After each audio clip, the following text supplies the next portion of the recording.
बहुत समय पहले की बात है। उत्तराखंड के एक घने जंगल के बीच एक वीरान गांव था, भैरवपुर। पहाड़ियों से घिरा यह गांव अब बस नाम का गांव रह गया था। कोई सड़क नहीं, कोई आवाजाही नहीं। कहते थे कि वहां रात होते ही हंसी गूंजती है, लेकिन वो इंसान की नहीं होती। वो हंसी किसी जोकर की थी। गांव के बाहर एक टूटी फूटी हवेली थी, शिवनिवास। एक समय राजा महाराजाओं का ठिकाना, अब जंगली बेलों और अंधेरे का बसेरा। लोग कहते थे, उस हवेली में रात को मत जाना। वहां एक जोकर रहता है, लेकिन वो इंसान नहीं है। 2023 की सर्दियों में दिल्ली यूनिवर्सिटी के 4 छात्र अद्वैत, नीरा, राजीव और सना ने तय किया कि उन्हें एक रियल हॉरर जगह पर डॉक्यूमेंट्री बनानी है। सोशल मीडिया पर वायरल होने के चक्कर में वे सब भैरवपुर के बारे में पढ़ चुके थे। राजीव बोला, एक पुरानी हवेली, एक पागल जोकर की कहानी, और इंटरनेट पर इसका कोई असली फुटेज नहीं भाई, ये तो गोल्ड माइंस है। सना हंसी, हमें डर नहीं लगता, पर जोकर, वो तो फनी होते हैं ना। नीरा बस चुप थी। उसका दिल कांप रहा था, पर उसने कुछ नहीं कहा। चारों एक जीप में गांव पहुंचे। गांव सुनसान था, जैसे वहां सांसें भी रुक रुक के चलती हों। गांव के बुजुर्ग, एक बूढ़ा साधु, उन्हें देख बोले, हवेली में मत जाना बच्चों। वहां अब इंसान नहीं रहता, सिर्फ हंसी रहती है। मौत की हंसी। लेकिन शहर के बच्चे कहाँ मानते हैं। वो रात शिवनिवास हवेली में बिताने का फैसला लिया। हवेली का दरवाजा जंग लगा हुआ था, लेकिन किसी अदृश्य शक्ति ने जैसे उसे खोल दिया। भीतर घना अंधेरा, दीवारों पर जोकर की पुरानी पेंटिंग्स, लेकिन सबके चेहरे खून से सने थे। सना ने कैमरा चालू किया और बोली, वेलकम टू जोकर हवेली। अचानक एक कोने से गूंजती हंसी आई, हे हे हे हे हे। सारे कैमरे बंद हो गए। अद्वैत बोला, बिल्ली रही होगी। पर सना अब कुछ नहीं बोल रही थी। उसका चेहरा सफेद पड़ चुका था। रात के ठीक 12 बजे नीरा की चीख ने सबको जगा दिया।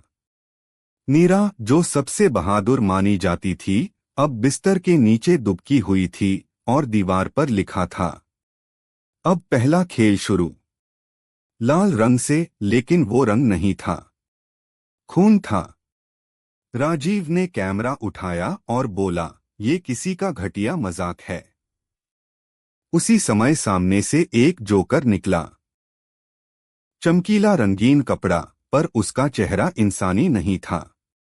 उसकी आंखें काली, पूरी तरह गड्ढे जैसी, और मुस्कान गले तक फटी हुई। जोकर बोला, अब तुम्हारी बारी है, हा हा हा हा। और पलक झपकते ही राजीव गायब। अद्वैत और सना ने नीचे तहखाना खोजा। वहां पुराने कागज, रजिस्टर और किताबें मिली। एक पुराना पन्ना मिला। 1760 में तमाशा हुआ था, एक जोकर जिसका नाम था नरभक्षक राघव। जोकर बनकर वो बच्चों को बहलाता और रात में उन्हें मारकर उनका खून पीता। लोग कहते हैं, वह काला जादू जानता था। एक रात गांव वालों ने उसे जलाकर मार दिया। लेकिन मरते वक्त उसने हंसते हुए कहा, मैं हंसता रहूंगा जब तक हर बच्चा रो न दे। उसकी राख शिवनिवास हवेली के तहखाने में दबा दी गई। पर शायद उसकी आत्मा अब भी वहीं है।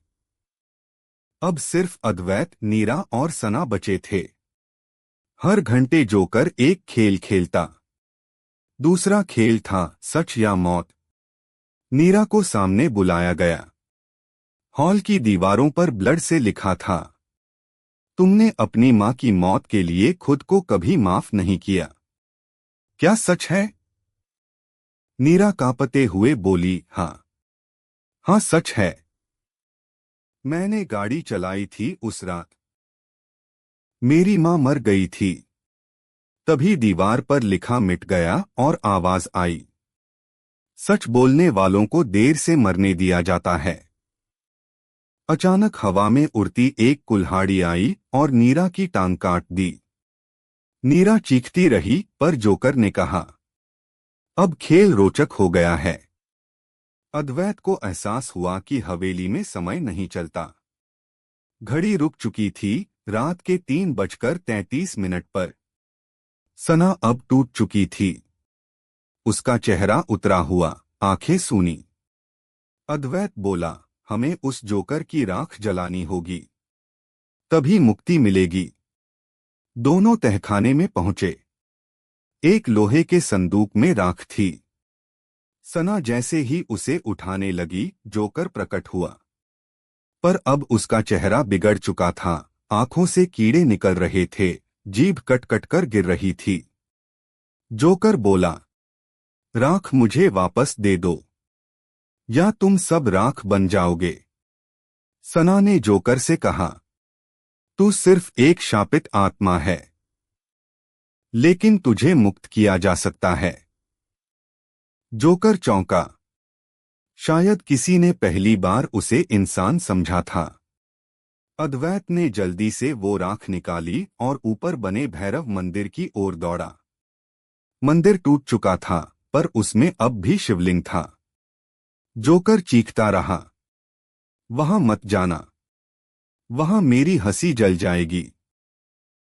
अद्वैत ने राख को शिवलिंग के पास रखा और तेज आवाज में बोला, नमः शिवाय। जो अधर्म है वह शिव में समाहित हो, जो पाप है वह भस्म हो। वो राख जल उठी। हवेली कांपने लगी। जोकर की हंसी कराह में बदल गई। हा हा हा, आ आह, और फिर शांति। सुबह के सूरज की पहली किरणें हवेली पर पड़ी। हवा अब ठंडी नहीं, पवित्र लग रही थी। सना और अद्वैत जिंदा थे, लेकिन अब जैसे कोई और बन चुके थे। जोकर अब नहीं था। उसकी हंसी अब सिर्फ एक ध्वनि बन गई थी। शिव की भक्ति और हिंदू धर्म की गहराई ने एक भटकी आत्मा को शांति दी। ऐसी और रहस्यमयी वीडियो के लिए सब्सक्राइब करें।